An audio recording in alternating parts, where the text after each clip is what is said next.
கர்த்தர் ஆசீர்வதிப்பாராக. நீங்கள் நல்லா இருப்பீங்க, சந்தோஷமாக இருப்பீங்க நான் நினைக்கிறேன். ஒருவேளை ஏதாவது ஒரு மன கஷ்டத்தோடு இருந்தாலும் கவலைப்படாதீங்க. இப்போ நான் சொல்கிற வார்த்தையை கவனமாக கேளுங்க. அதுக்கு பிறகு உங்களுக்கு நான் ஜெபிக்கிறேன். கர்த்தர் நிச்சயம் உங்களை ஆசீர்வதிப்பார்.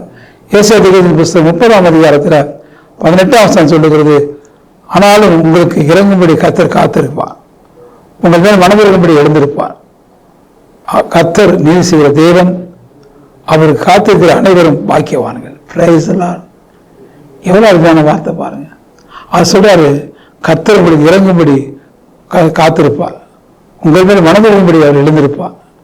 கர்த்தர் நீதி செய்கிற தேவன், அவருக்கு காத்திருக்கிற அனைவரும் பாக்கியவான்கள். அப்போ கர்த்தர் உங்களுக்கு இறங்கும்படி காத்திருக்கிறார். அவர் உங்களுக்காக காத்திருக்கிறார்.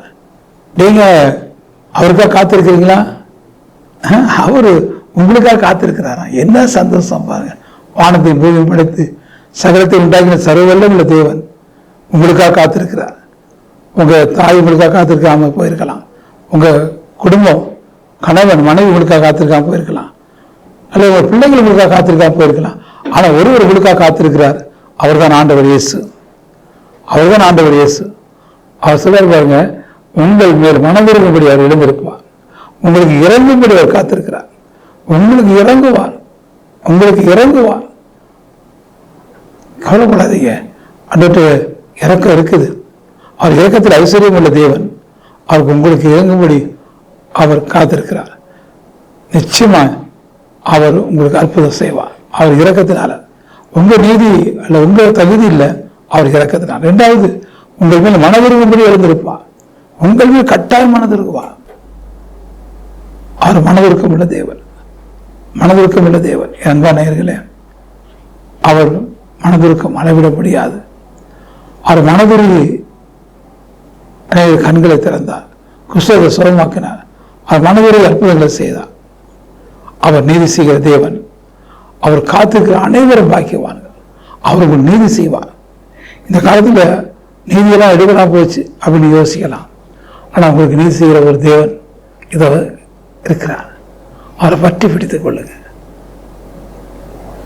ஜெபம்லாமா? நல்ல ஆண்டவரே, அருமையான நேயர்களுக்கு ஜெபிக்கிறப்பா, உடைய பிள்ளைகளுக்காக ஆண்டவரே நீ காத்திருக்கிறேன்னு சொல்றீங்கப்பா. உங்களுக்கு இறங்கும்படி நான் காத்திருக்கிறேன், உங்கள் மேல் மனதிறங்கும்படி நான் எழுந்திருப்பேன், உங்கள் நீதி செய்யும்படி ஆண்டவரே உடைய பிள்ளைகளுக்கு நீங்க நீதி செய்யுங்கப்பா. நீதி செய்கிற தேவன் நீர் அல்லவா? அவர் காத்திருக்கிற யாவரும் பாக்கியவான்கள். உமக்கு காத்திருக்கிற யாவரும் பாக்கியவான்கள். உங்களுடைய பிள்ளைகள் பாக்கியவான்கள், உங்களுடைய பிள்ளைகள் பாக்கியவதிகள். அவர்களுக்கு எந்த குறையில்லாதபடி அவர்களை காத்துக்கொள்ளுங்க, அவரை ஆசீர்வதிங்கப்பா.